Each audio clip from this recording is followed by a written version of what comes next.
The thrust of the thread insert means that, after the installation of the thread insert is completed, the mounting handle is knocked so that the mounting handle breaks off at the break slot to form an unobstructed internal thread. Whether the thrust is good directly determines the overall quality of the thread insert, and the factors affecting the thrust of the mounting handle are as follows. First, tensile strength of raw materials. The thread insert material is 304 stainless steel material. Its hardness is high, toughness is relatively good. In the appropriate tensile strength, strong impact on the mounting handle when the break slot is easy to break and not easy to deformation or adhesion. On the contrary, if the tensile strength is too low, the material is soft and the fracture slot is easy to deform or partially adhere to the impact of gravity. Therefore, before the use of the wire, its tensile strength should be strictly tested to avoid the problem of thrusting. Second, install a handle snap trough. The groove type requirement is V-type,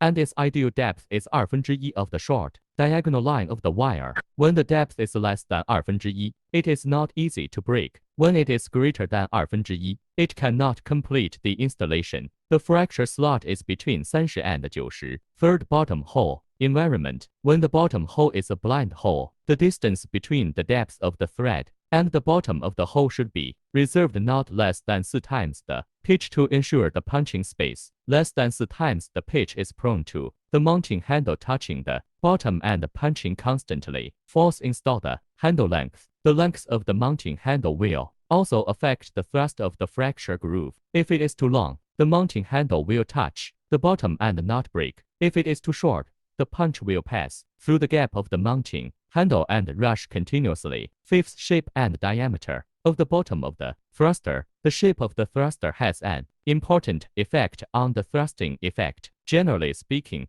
the bottom of the thruster should be flat and have a larger contact area, which is more convenient for thrusting. On the contrary, if the bottom is inclined or too small, it will slip off during the thrusting process, affecting the thrusting effect. The diameter of the punch also needs to match the hole in the thread inserts. If the diameter of the punch is too large, it may produce a large lateral force on the main body of the screw sleeve during the punching process, resulting in the deformation of the thread inserts.